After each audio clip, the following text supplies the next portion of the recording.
life coaching. What is it? What is this process of coaching in terms of determining, creating a route for other people's lives? I'm interested like in creating a route for people, because it's not the same as like being a psychologist. It's different. Yeah, it's that's what that right. is. So coaching really is helping people to get out of their own way, for them to see the results that they want to see. Okay. So you're always on the client's agenda.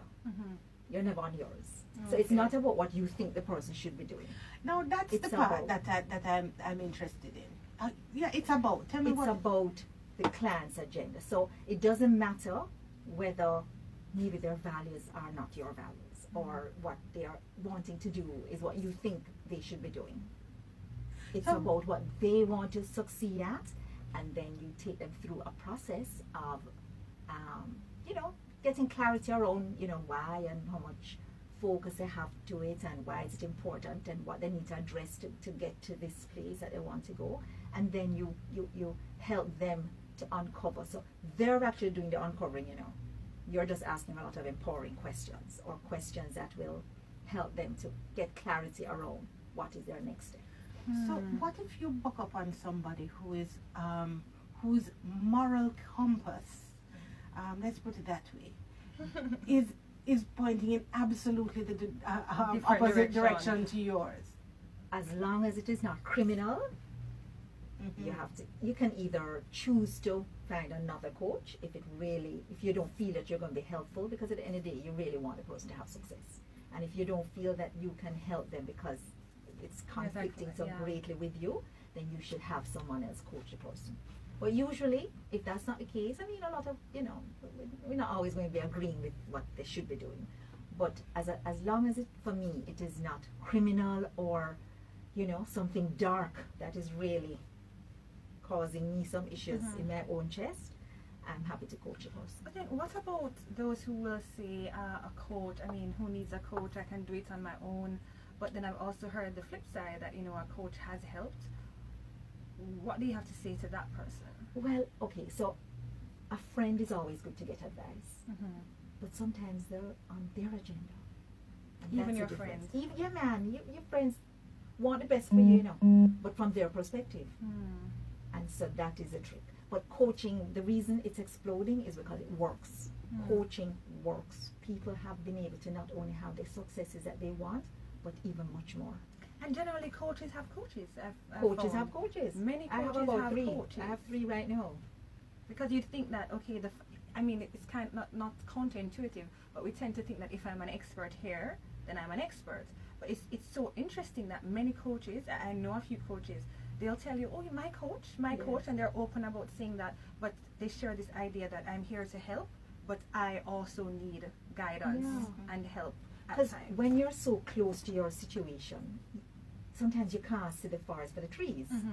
So, a coach helps you to kind of move away the curtains and simplify some stuff. And usually it's always a simplification that is a problem, that you struggle with. And ask the hard questions too, of And course. ask the questions that nobody else would ask. So I have had to give myself permission, even when I'm coaching somebody, and I know that this person is struggling with whatever it is, and usually the ego is a big thing. I have to just get comfortable in my discomfort of asking the questions that nobody else wants to ask, and just ask it. Yeah. And remember that they're paying me to help them to do this. So I can't shy away from doing it. I can't shy away from getting out of my own way, of my own discomfort. You have to make sure that I get out of my own way and ask the questions for them to get to where they want to go. Okay, so disclaimer, very clear. I come from a background where psychiatry and psychology are an important part of that process. So, from that perspective, suppose you come across someone who has, their challenges are of a psychological or psychiatric nature. And, at what point are you able to determine that they might need a different kind of help? usually when they're focusing so much on the past and the struggles, I immediately refer them to psychological or okay, that's interesting. counseling or something. So coach is it's not a counselor either then. There's a difference as well. Yes. Coach is different from a counselor, counselor. from a psychologist, psychiatrist. Okay. that's So an important coaching, distinction. yes, Yeah. coaching is about the present Mhm. to allow for the future. That is an important distinction. Psychology and checking coaching and is deeper going issue, deeper about to check root issues right, and root so issues forth. that's got happened in the past that they need clarity.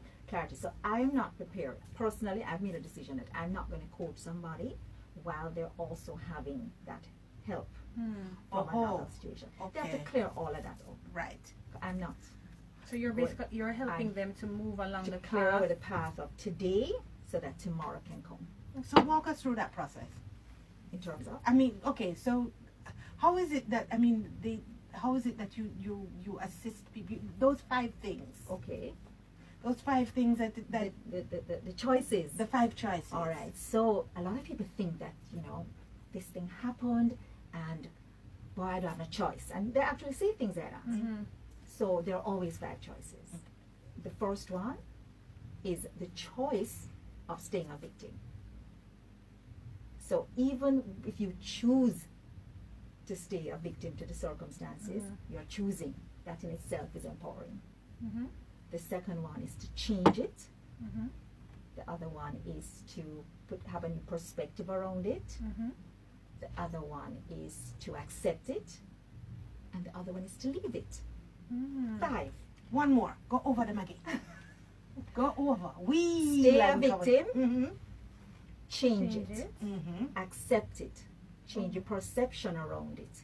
Or leave it.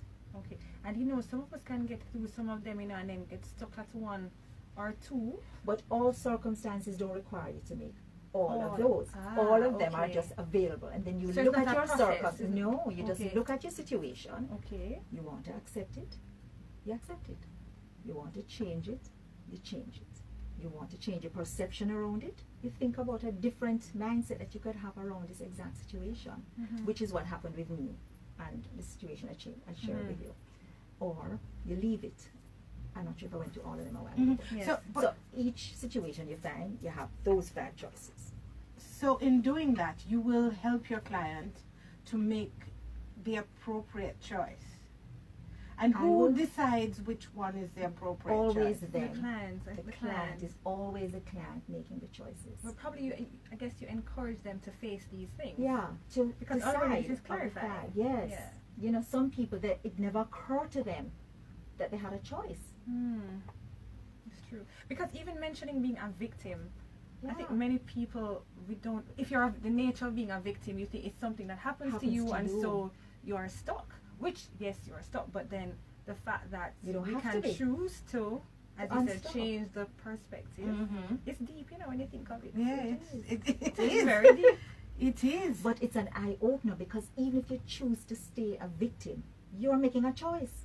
So you're It's no your choice. longer- It's not the person anymore. Exactly. It's your choice. It's your choice.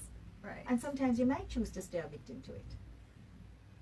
Because it may serve you. It may serve you. It's about It may serve how your you. life is serving you and the circumstances that you find yourself in. The external doesn't change, Usually the external doesn't change. It's one of those things that you decide to do. So it's you that change. And then the circumstances look different, but it was always the same way. For example, I'll give you an example. I would go into traffic in the mornings to go to a workshop, and I would book up on an hour's traffic, and it would aggravate me. And then I started to bring a book, audiobook. No, when I'm going through traffic and the traffic clear up, I It's an vex. opportunity. No, it's when an the traffic, opportunity. absolutely, I don't have no time to read. So I have my book there, and I'm telling you, now I have another problem because sometimes I plan to listen to my book, and when I go in the traffic, magic happens and it clear up, and I'm like, oh my goodness, I only got through half. I was hoping for more traffic. I'm getting feedback online now saying that there's somebody saying they're loving the conversation. So it's clear that this is helpful. It's Yes, really it helpful. is. It always is. I mean, Yeah. helping people to clear their path is always helpful. And there's someone online. Okay. There is someone online. Ooh. Well, let's see. All right. I'm Hello. excited. Hello. Hello. Hi, how are you? I'm good. How are you? I am very well. I understand you know this good lady. I do. How you know this lady? Oh, wow. We've been friends for, I want to say, maybe about 10 years now. Tisha. Maybe a little longer. You know, I met through our husband and my husband. They're best friends. Okay. I met through them. I met her through them, their friendship. Mm-hmm. And, you know, one thing I can tell you about Nadine is very inspiring. Nadine has actually helped me on my journey in terms of becoming who I am. Okay, are you willing to tell us a little about that? Yes. Okay, so I remember doing a leadership course before at work, and, you know, I would come to Nadine and I would always talk to her with, you know, what's happening with work or what's happening even in my life. And she would, you know, she'd always inspire me, you know, talk to me and tell me all the different things, you know, about changing your mindset, about, you know, coming, you know, how you become as an individual, and, you know, just helping me along my journey. And, you know, it's really been great, and I have seen a transition in myself in terms of how I look at life, in terms of how I look at, you know, the position sometimes that I may be in, and how you change, how you think about the situation. You know, you may see a different side of it. You know, I mean, you know, Nadine spoke to me the other day about traffic. She's like, boy, you know, when she looks at, just being in traffic, and she said, you know, you could sit down and you could be frustrated and you could be miserable. But instead, you know, you turn on some inspiration music and you dance. Mm. So funny, one morning I was going to work and I turned on the music and I just started dancing in the car.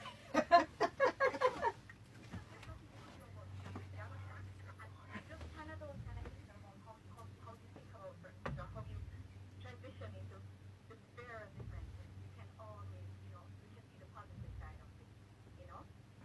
That has really transitioned me into like how I think now. I try not to look at the negativity, and you know, people always say you look at the glass. People always say you look at the glass. It's halfway full, you would say, oh, it's almost empty. Mm-hmm. And it's like that, and then, oh, it's almost full, kind of thing. I look at it that way, you know, rather than the negative part of it. So that's how she's really helped me a lot in terms of that. Yes.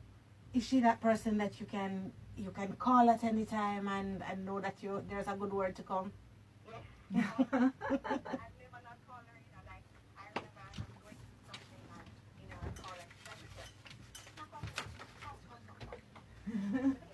You know, they're working, they're this, and, you know, there's the things that she would say to me, which is just changing how I felt. I mean, I'd always smile at the end of our conversation, whether I feel it down or not.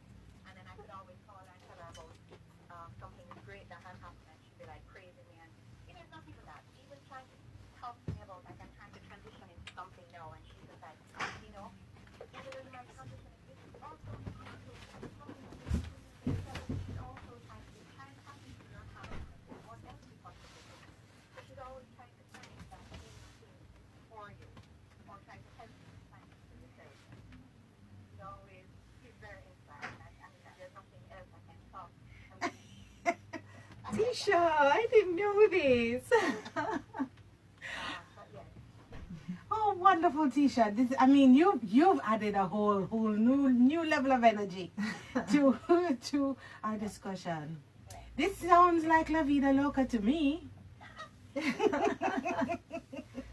know. No, Tisha, I didn't realize that you took up my style dancing in the car in the mornings.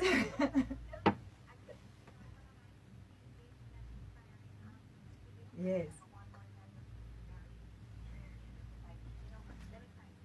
Yes.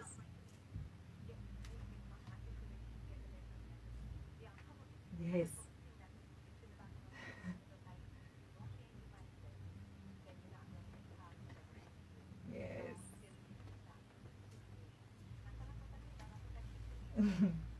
Yes.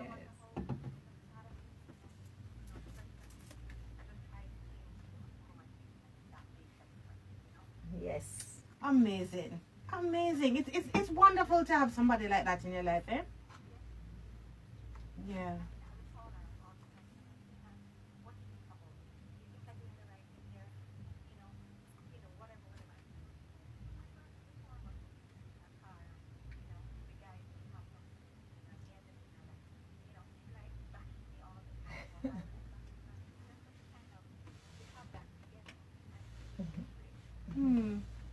Wow. Goodness gracious, it's wonderful to have a friend like that. Well, thank you so much, Tisha. It's great to have you. You have anything to say to Tisha? No, just thanks, T. You are a great friend to me too. All right. So, yeah, man, take care. So, Mrs. Seaga, take us a little through the average day of a coach. So I don't only coach. Mhm. I do coach, but I also am a consultant. So I work with organizations to develop their people. So whether it is looking at potentials in an organization or the leadership of the organization, so that's part of what I do. So sometimes when I'm doing work in an organization, I straddle the consultant role versus the coaching role. And so there's a mix of telling people what to do versus asking them empowering questions so that they can figure out what to do. Okay, so tell me a little bit more about the consulting side. Okay, so organizations may call me in to kind of do an assessment of their business about the health pieces, and I focus mainly on the people. So the health part, not the smarts parts, and not the technology, and not their marketing, and not their strategies, but the wellness of the wellness, organization. the health and wellness, and that is about the communication, the relationships throughout, right? So communication is broad because you look at it from how effectively cascading of information goes through the organization, as well as the one-on-one communication. How are people speaking to each other? We talk about how are we motivating each other? How are we creating the right culture is a big part of what I do as well. When you think about things like what the business objective is, ensuring that the values, I have this new thing that I say, we move the values from the wall to the hall. So usually it's on the wall because it's written up there, but up there is not where it needs to be. It needs to be actioned in the behaviors of the people in the organization. So there's a process that I usually do to take them through getting them to a place where their behaviors is in alignment with the actual values. Objectives of the values of the thing. So the values now have meaning, have meaning in behaviors. Okay. That's interesting. Yeah. So that's kind of how we So it's like interpreting the values and interpreting through the behavior of. Well, it's more than interpreting. As a matter of fact, interpreting is where we get into a problem, because if everybody interprets the values differently, then you have behaviors that could be conflicting each other. So simple things like integrity.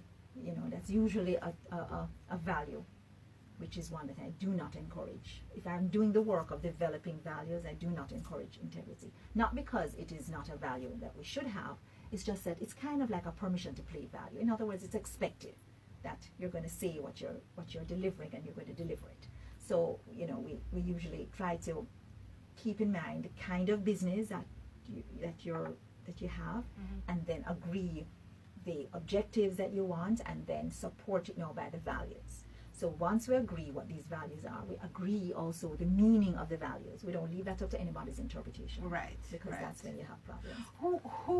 Who does this determining of the? Because as you said, there are all of these means by which you can interpret. Right. So it's a collective process of determining what those values are. Absolutely, and then it's also a collective process when we look at the supporting behaviors. So having the meaning is one thing. What are people going to be doing at different levels of the organization to ensure that we're living those values? What are the behaviors now that are going to support those values? And the behaviors are different from the supervisor. It's different from a manager. It's different from the CEO. There are different behaviors that support the values at different levels of the organization.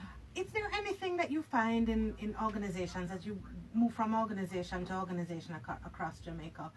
Any particular theme that you think that you find is, linking theme that you find in across organizations? Absolutely. One is poor communication. We tend to have a major issue with that, and something that should be so, 1, 2. Well, all right. So communication is so broad. I want to be specific. So one of the things that a lot of people struggle with is giving people honest feedback. So people don't know how they are, or they think that they're doing amazingly well until they're terminated for unproductive behaviors, or because whatever. nobody has told Nobody them has told along the way. There Not seems even to- in a written memo or a, a bring you into my Yeah. office and have a conversation. So You it's hear- so. Yes, that's Yeah, what happens. It happens around the back where somebody, Yeah. yes, this is so and so, did so and so, and And when you do surveys, that's what people want. But it's not easy. It's not easy for people to do it. And so it's a muscle that needs developing. those hard conversations. Yeah. And sometimes they don't have to be hard, because, if you do something, I work out every single day. And I work out for 10 minutes. Just 10 minutes. Mm-hmm. So it's not, I'm not building any great big muscles, but just by doing it every single day. If you see this svelte little lady Oh, talking Lord. about, Stop it. anyhow. But the truth is that you just need to start. Have a conversation with your team members. And, so the first conversation is going to be uncomfortable. The first time you do something is going to be a little uncomfortable. But then it doesn't really have to be. It all depends on how you frame the conversation and your thought set, your mindset around giving feedback. Because if it is that you feel that, maybe feedback needs, you change the definition around feedback, that you're helping this person to do a great job. That seems to me like to be a leadership issue. It's an issue where there needs to be a kind of grounding in the responsibility of leadership, the ability to impart to persons who may be subordinates or so on, and to move the organization in a particular direction. What do you think? But I will also say, yes, leadership is the big piece that is sometimes lacking in this area. But I'm also saying that if you think about the development of your department, of your company, whatever it is, then feedback doesn't always have to be where you're giving them news that is not good. True. They're not even giving them news when it is good. That you're doing an Absolutely true. amazing job. Yes. You're doing an amazing job in this area, or your behavior is the kind of behavior that we want to see. That you're not hearing that. You're just not hearing anything. So in the absence of hearing anything, you make up your own story. You feel that you're a model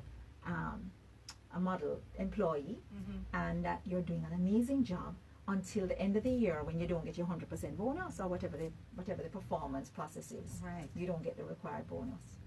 Interesting. So it just, what I would like to do is to teach people how to coach, and to create a culture of coaching.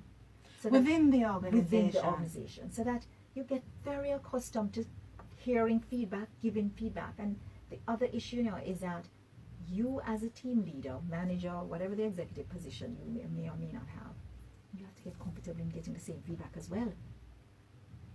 You're not about feedback either. Yes, and sometimes that's the hard part. Yes, well, That's the difficult again, part. that is the ego piece that we're speaking about earlier. Absolutely. My husband went to an event the other day, and he said that he was speaking to some executives, and he said that they struggle. The kind of business it was is that they send people to other people's organizations, and in these organizations, the executives, it's never the executives that need training. It's always the people, front line, and Yes. down, Yes. below in the organization, Yes. and that's a struggle.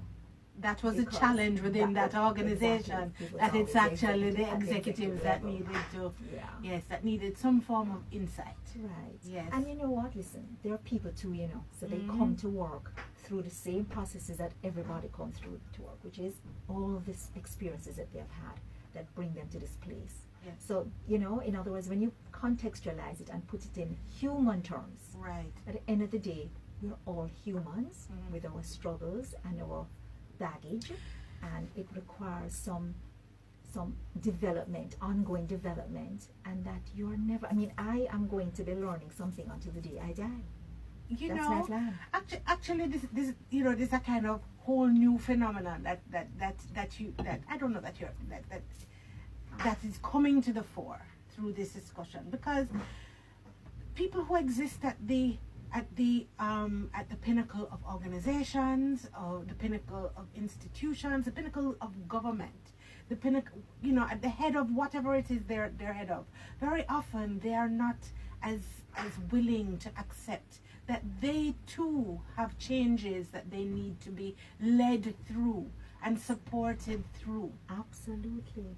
Absolutely. My girlfriend said to me the other day that she has a boss that speaks about how much he reads about these books on leadership and whatever it is. The reading or the knowing is not the issue here. It's the doing and the applying is the issue. Yes. And if you're reading so much, how come you're not opening yourself up to the same feedback? You understand? Yes. So it's in the application. It's in the doing of the it's in the doing of the work that sorry, it's okay. It's in the doing that it counts is what I'm trying to say. Okay. So it doesn't matter whether you've read everything and you've done the courses, or it doesn't really matter. How do we change that? How do we influence? And we're gonna come right back to that. Stop. Is my alarm. I was trying to get your attention, but your phone is. 2019, April 8 to April 14, under the theme The Power of Pentecost. What's happening behind the me? Convention Center, Twickenham Park, St. Catherine. Convention Speaker Bishop Michael Mitchell, Pastor It's cancelled. It's not going to happen for another hour. Okay. So by then I'll be done. Monday to Friday, 9 to 10:30 a.m. You taking any more Come up pictures? with the music. Friday, 6:30 I'm taking p.m. note. Oh. Service Sunday, April 14, 9:30 a.m. It's Convention Yeah, 2019. listen, and that is the truth, He's telling me how Convention Center, man say him read enough and him know Yes. everything about leadership. Yes.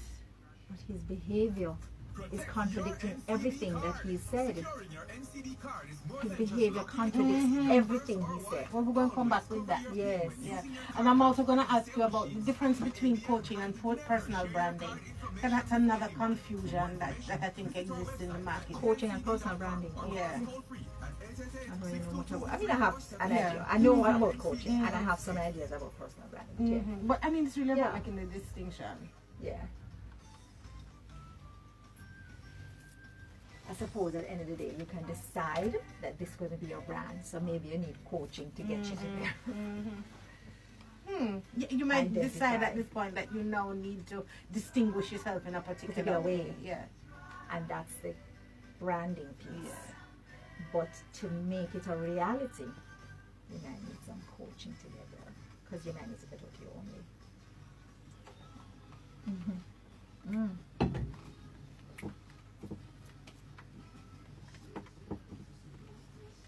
This is not my song, I know we played the wrong one, but it's alright.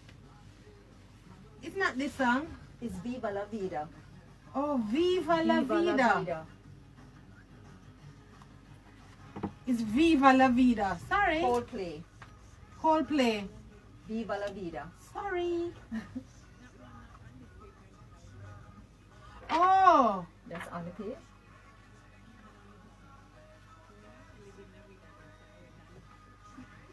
I'm not hearing her at all. No. She didn't get that on her sheet. Oh, she didn't?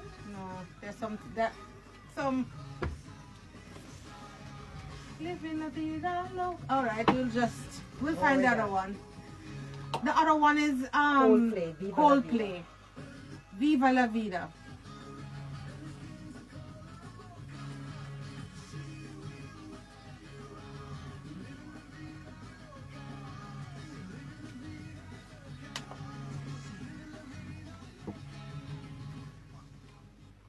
That's my guest today. Living La Vida Loca. Her name is Nadine Burrowes Seaga. Unfortunately, Hannah Patterson, who was with us earlier this afternoon, had to step out. Thanking Hannah for joining us this afternoon. This is Palav. Yes, you are on the right station.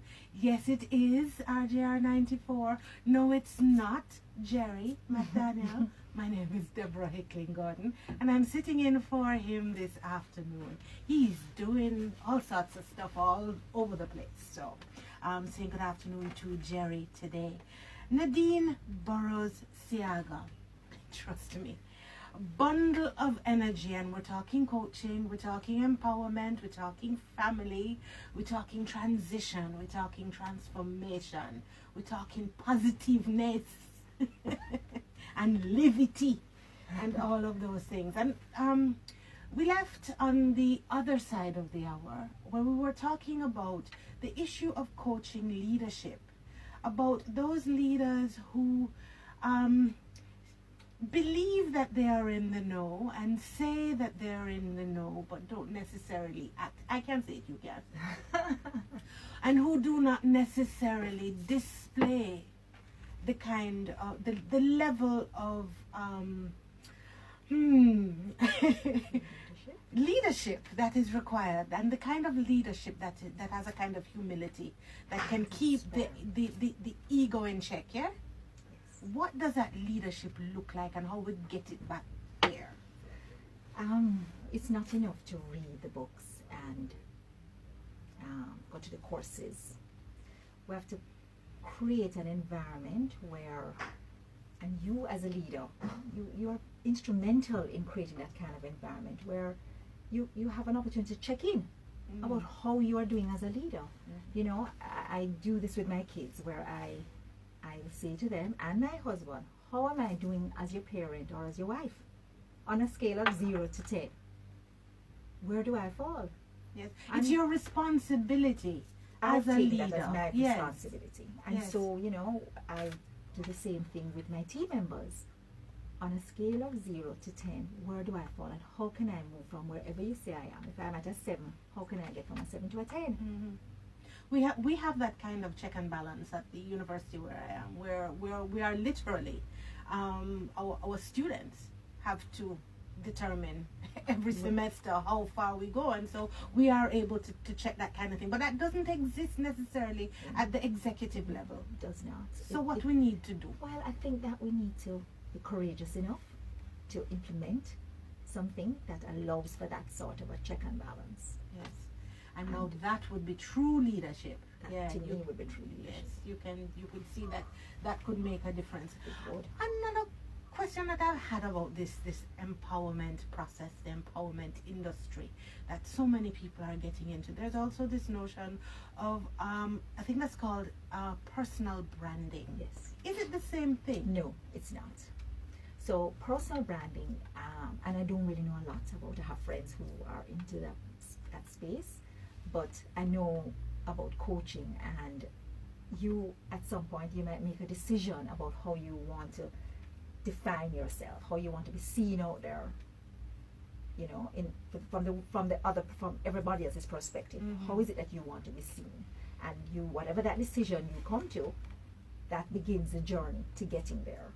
So, you know, whether it is you want to be the authority on whatever it is, or seen in this space as that person who does whatever it is, then sometimes you may need coaching to help you to get there. Again, all coaching, you know, is, as I said, helps you get out of your own way for you to realize whatever you consider to be your success point.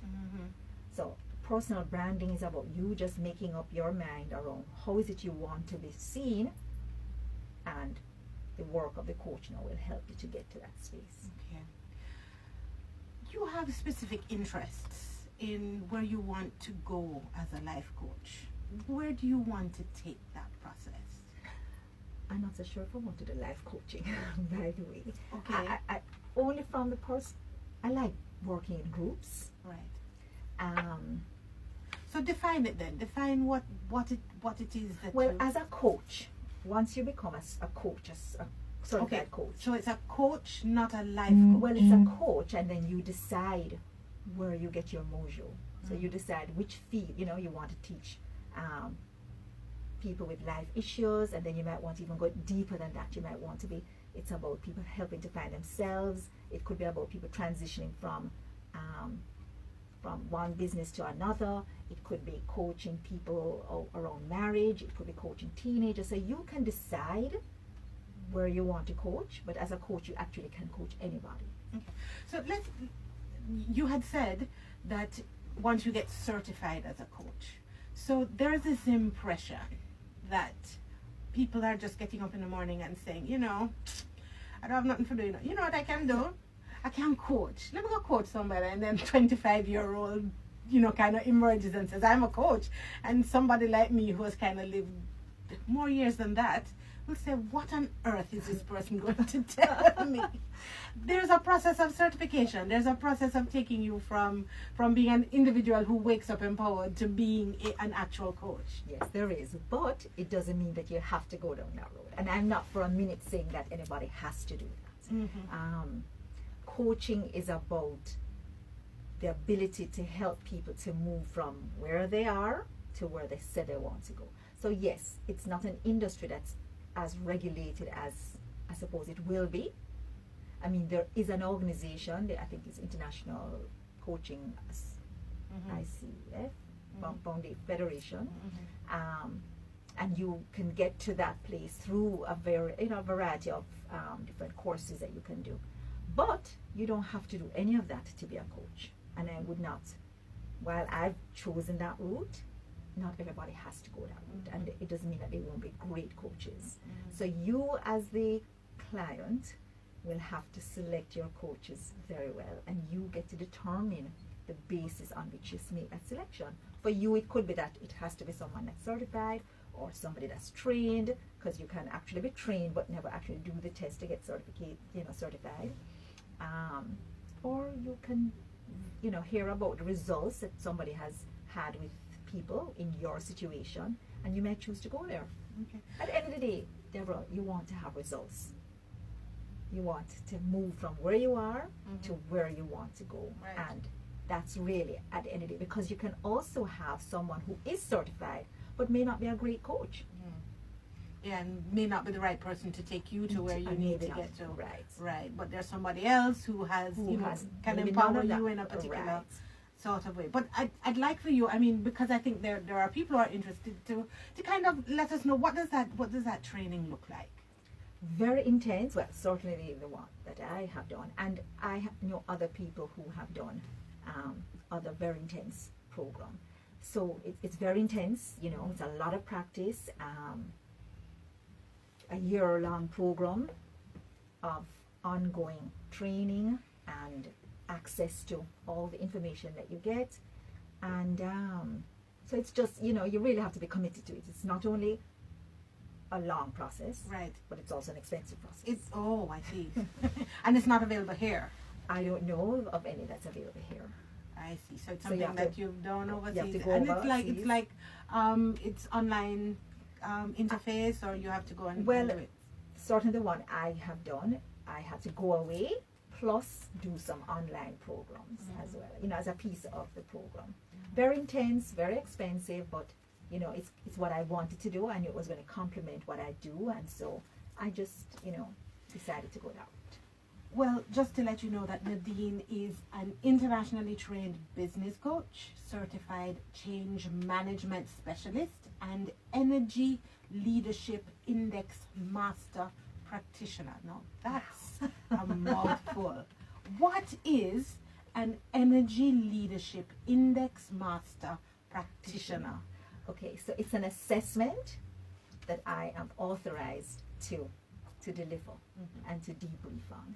So, you have like the Myers-Briggs, you have all of these other, it's a similar one. And it's really around this business of energy. And recently, it has become very popular in terms of success. Success is significantly now related to the kind of energy you have around, that you live with. So things like how much focus you have on it, how much intention you have behind what it is you're doing, the mindset that you bring to it, things like that. They're using those things as the lever to kind of assess how successful you're likely to be. Wow. So if you think about in an organization and you think about things like, you've been using the word for the afternoon, how engaged people are, are you likely to be engaged and motivated by someone with low energy and very negative and all of that? Not likely. Not likely, indeed. But someone who is, inspiring, and someone who is uplifting, and someone who is very positive and will help you to move you from here to there, you're likely to be more engaged and more inspired, and want you to, encourage you to bring your, what I call your heads and hearts, rather than just your arms and legs. Wow. Yes. There's an article in the Gleaner in the article. An article in the Gleaner today about, the headline is Inspiration, Can It Be Scientific? And I think that, it's a really, it's the same sort of discussion in terms of how you measure energy.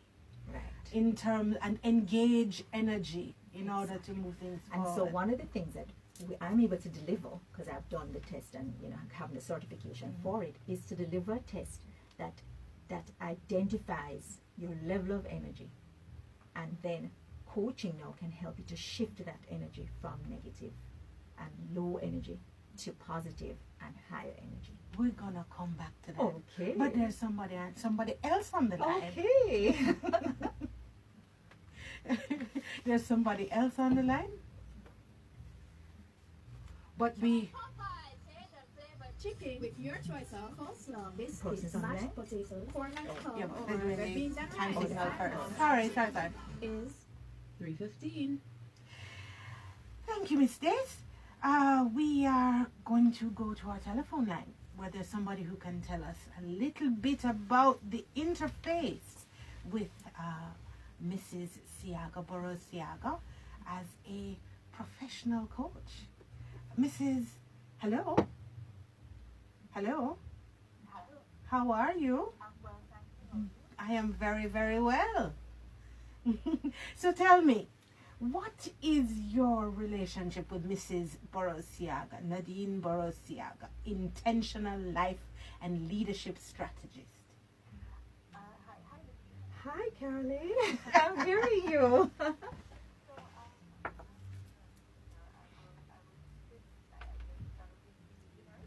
Yes, absolutely. Yes.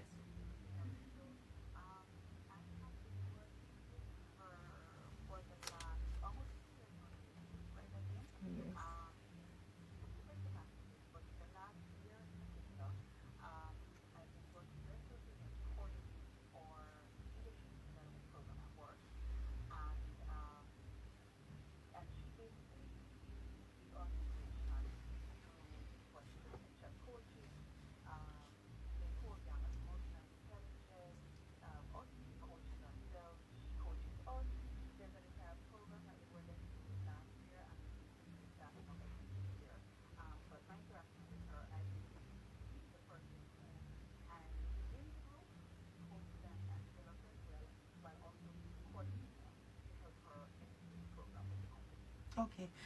Keeping it generic and maybe, very general. Has there been a movement from X point to Y point that you've identified during the process?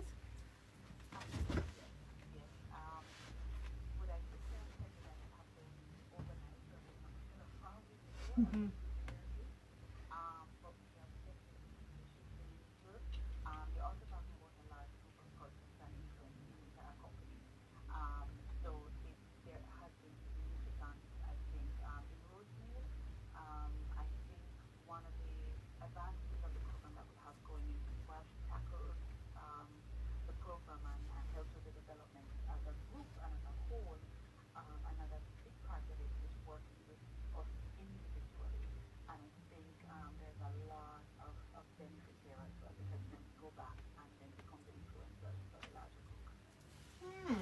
Okay, so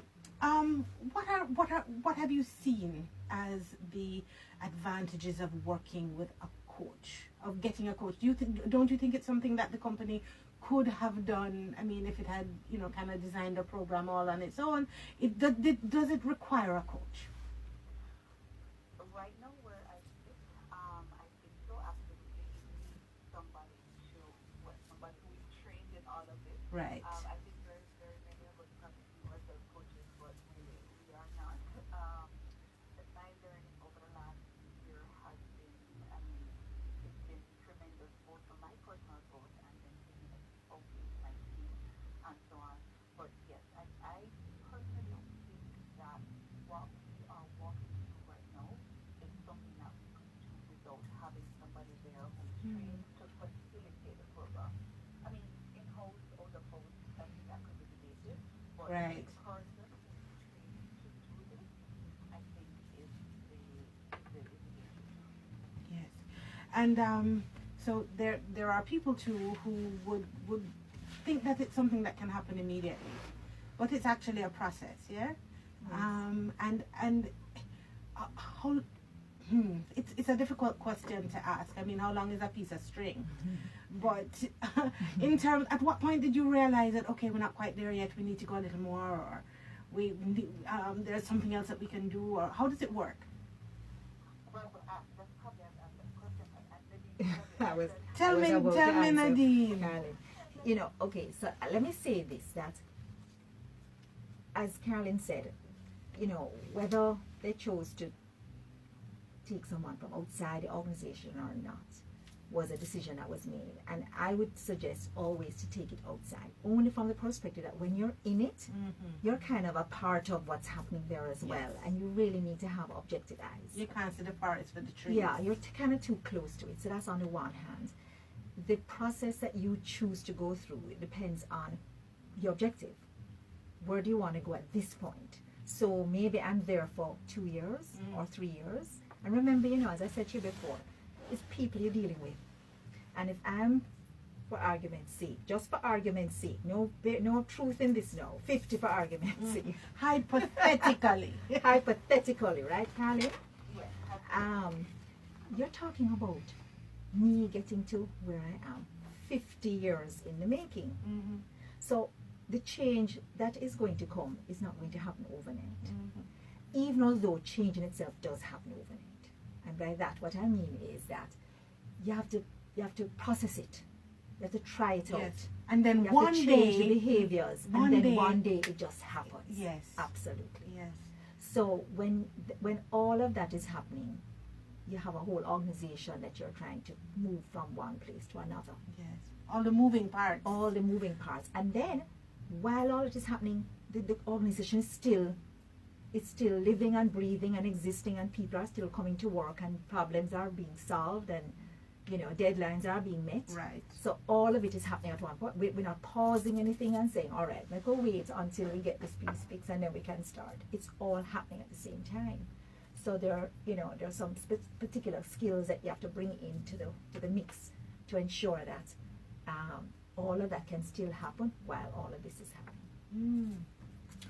All right, Miss Carolyn, anything else you want to leave with us about our guest today, Nadine Burrowes Seaga, intentional life and leadership strategist and business consultant? The fact that she's literally walking example. She walks what she preaches. Literally walks what she preaches, and I say that with all others that she does, and that her to energize her body. She's a little dynamo, isn't she?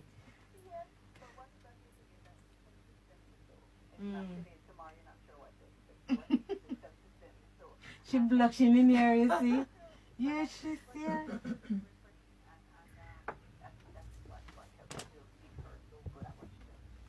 Thank you so much. And this is Carolyn Bolt Nicholas. Thank you, Carolyn.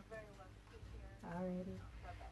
So as we wind down, Miss Nadine, where are you taking this coaching? Where you see it? What you want to do with it? I want to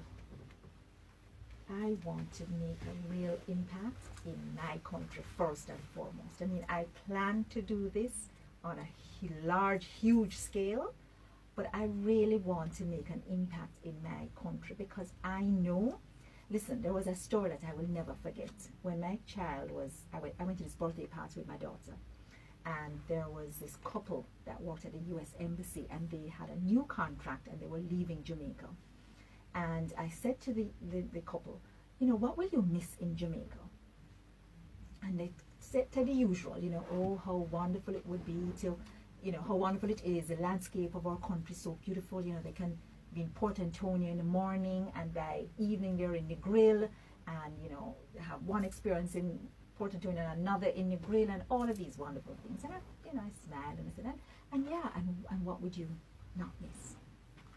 She says, boy, service in this country is just awful, and it seems as though there's a problem with the leadership. There's a problem with developing the people. And so she's going back, and she definitely will not be missing that. That kind of impacted me. It's like, what?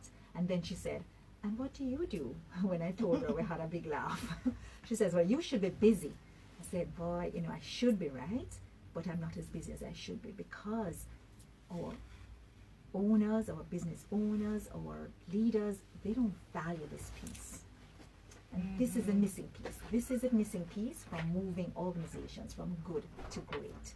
Being prepared to invest in the development of people. And I know that there is this thought process around if you train them, they may leave. Yes. But what if you yes. don't and they stay? Mm. What if you don't and they stay? And the thing about it is that if you think about it and you train everybody, then at some point you will get somebody trained too.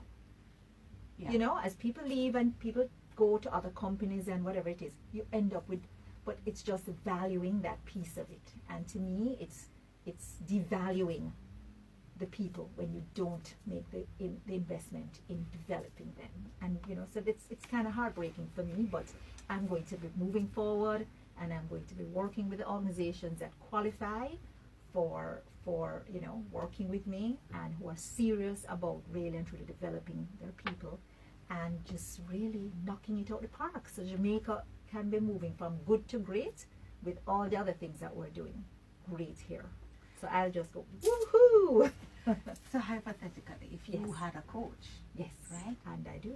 And you do. Well, I don't know how to frame the question then, because but what are they telling you is the next step for you? It's always the sky that's the limit. I'm telling you, the sky is the limit. You know, I suppose one of the things that I am working on, and I'm happy to share this, is being prepared to leave, to just work overseas and not here, if we don't get around to valuing this kind of work here. And I'm not prepared to do that quite yet.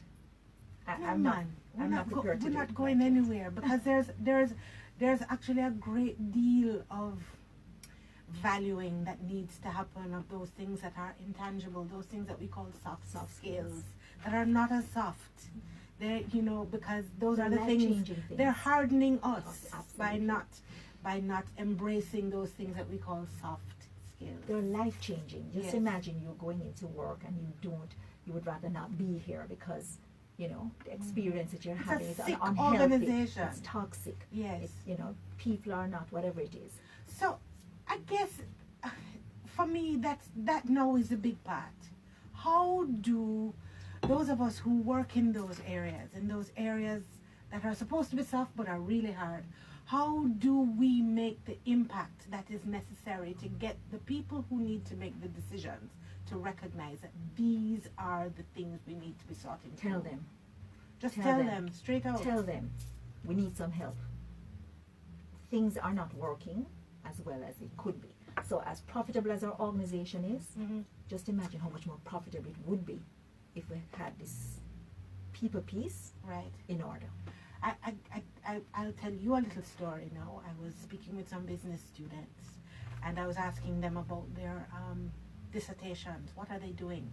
And all of them, the theme of them, different areas, different disciplines, they all said, we've been doing these things, our businesses are making profits, but there's a problem. Something is not connecting between the top of society and the bottom of society. There's something in the middle that isn't connecting for the last 20 years. We need to find what that is, and I'd like to suggest that it's some of the soft things It's the that are people not piece. so soft. It's Yeah. the people piece. Yeah, but it's been an absolute pleasure. Absolute fabulous. pleasure having you today. So we need to work on sorting out those soft, hard things. I'll tell you this one little piece of form. Mm-hmm. I was doing an interview the other day, and I said, when we mention feelings in an organization, every man runs for cover. Mm-hmm. It's like kryptonite. Mm-hmm. Nobody knows what to do with it because we've spent so much time taking the humanness out of the workplace. And now we're feeling the effects of it. We're trying to put it back in. Your father taught you some lessons that are important for you. Share with us a couple of those or one of those, the main one, as we move towards winning? Dad taught me the value of people. In a nutshell, you know, he was a very simple man, and he saw the possibilities in people. He would tell me all the time, Nadine, I see liars every day. They come across my workplace, in courts As a judge, every day as yes. a judge. And even in his judgments, he would recognize the humanness of the individuals. And so I think that doing what I do is as a result, you know, somewhere in there was a connection with Daddy. You know, seeing criminals and still having this hope. I mean, I remember he told me the story one day about this criminal that came, well, this man that came to see him, and after the discussion, it was someone that he had put in prison 10 years before. Wow. And when he put the person in prison, he did not give him the required sentence, because he said he saw something in him, and he wanted him to know that he could use his skills for good and not evil. And that man went to prison and turned his life around and came back to visit my father. Remarkable, remarkable. Nadine Burrowes Seaga, here with us today on Palav on RJR94FM, intentional life and leadership strategist and business consultant. Keep on winning. Thank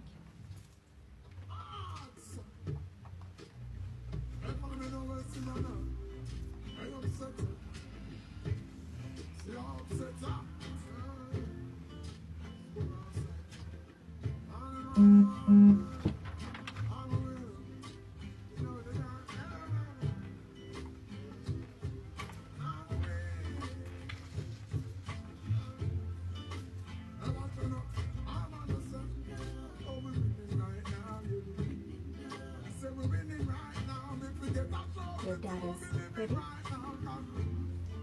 He used to book with me when I was at Cheese. Oh, that must be it. That must be it.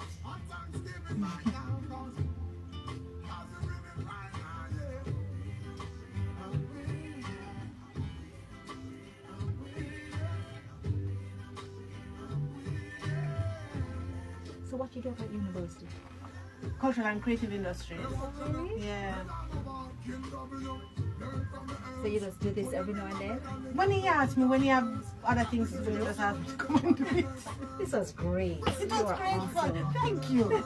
Thank you. You made me feel very comfortable. Good. Good. So,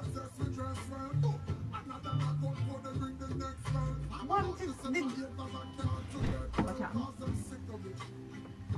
Oh, I forget. I still have that video up there, you know. And I'm there doing my thing. do you think, man? So, going to... I'm still on? No.